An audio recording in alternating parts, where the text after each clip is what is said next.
Bismillahirrahmanirrahim. Assalamualaikum warahmatullahi wabarakatuh. Alhamdulillahirabbil alamin wassalatu wassalamu ala asrofil anbiya'i wal mursalin wa ala alihi washabbihi ajmain, amma ba'du.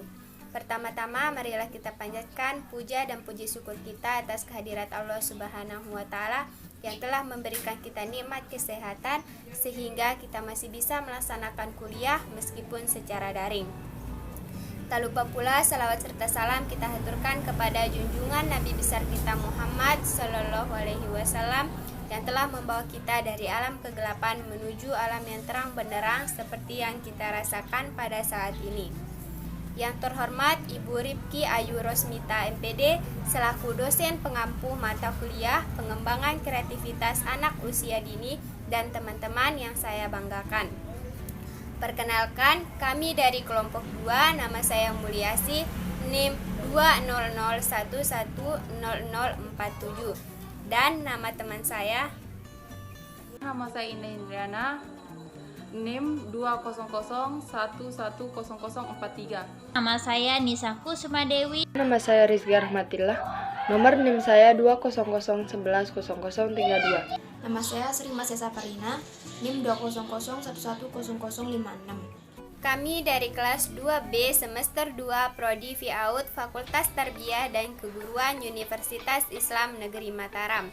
Di sini kami akan menjelaskan materi tentang strategi-strategi pembelajaran dalam perkembangan kreativitas anak usia dini.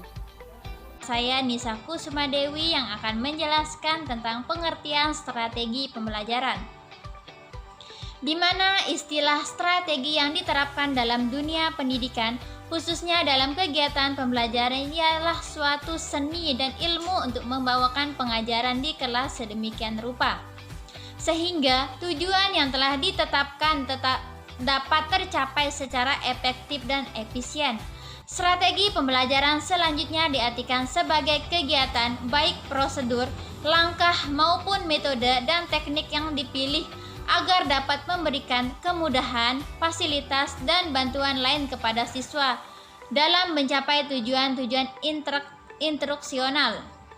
Strategi pembelajaran selanjutnya diartikan sebagai kegiatan, baik prosedur, langkah, maupun metode dan teknik yang dipilih agar dapat memberikan kemudahan, fasilitas, dan bantuan lain kepada siswa dalam mencapai tujuan-tujuan instruksional. Mungkin itu saja dari saya dan akan dilanjutkan oleh teman kami. Selanjutnya yaitu strategi pembelajaran dalam perkembangan kreativitas anak usia dini. Di sini strateginya ada 5. Yang pertama, strategi pembelajaran inquiry, dan yang kedua yaitu strategi pembelajaran tematik berbasis discovery. Yang ketiga, strategi pembelajaran berbasis masalah. Yang keempat, strategi pembelajaran bermain peran, dan yang terakhir atau yang kelima yaitu strategi pembelajaran kuantum. Yang pertama yaitu tentang strategi pembelajaran inquiry. Strategi pembelajaran inquiry merupakan strategi pembelajaran yang mengharuskan anak mengolah pesan untuk mendapatkan pengetahuan, keterampilan, dan nilai-nilai.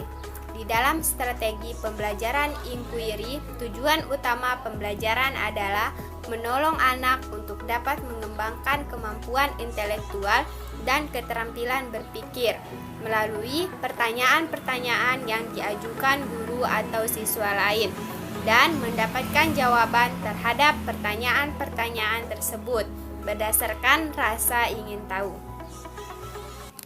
Baiklah, saya di sini akan melanjutkan penjelasan yaitu tentang strategi pembelajaran tematik berbasis discovery.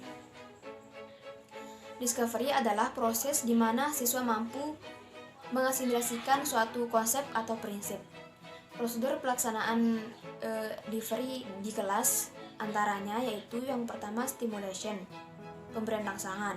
Yang kedua problem statement, yaitu identifikasi masalah. Yang ketiga data collection, pengumpulan data. Yang keempat data processing, pengolahan data. Yang kelima verification atau pembuktian.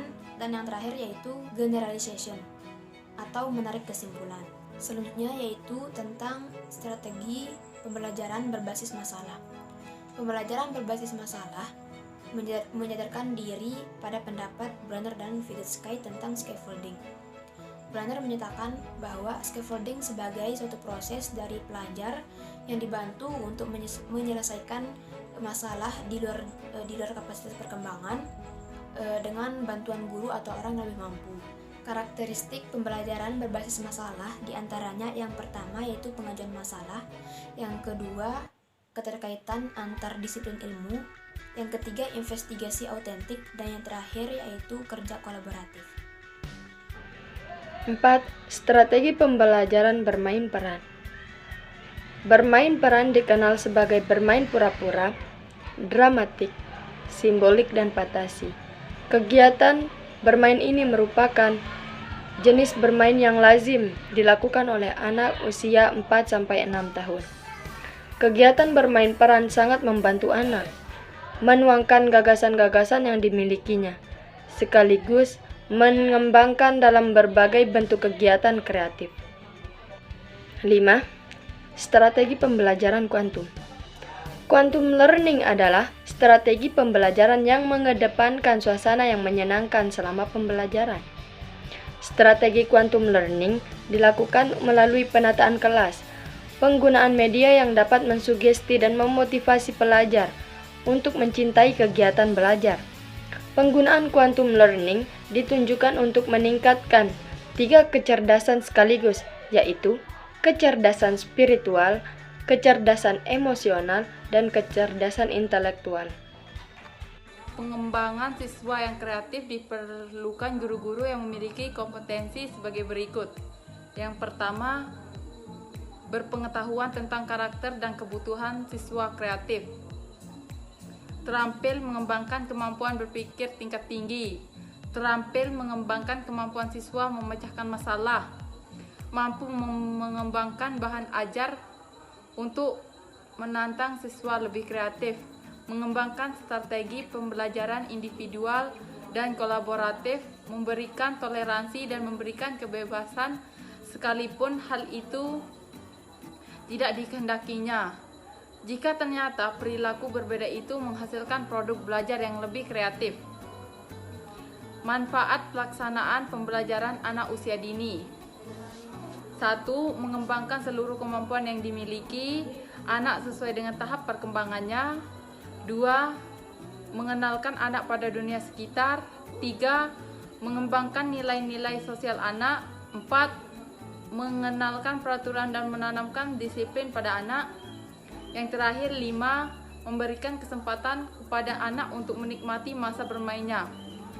Karena misi dan fungsi pembelajaran di lembaga pendidikan anak usia dini ialah untuk membimbing dan membelajarkan anak sambil bermain, memperluas pengenalan anak terhadap dunianya dan lingkungan masyarakatnya, serta dapat mungkin mempersiapkan mental untuk menghadapi pendidikan selanjutnya. Sekian presentasi dari kelompok kami, lebih kurangnya kami mohon maaf apabila ada kesalahan itu datangnya dari diri kami sendiri, apabila ada kelebihan itu hanya milik Allah Subhanahu wa taala. Wabillahi taufiq wal hidayah. Wassalamualaikum warahmatullahi wabarakatuh.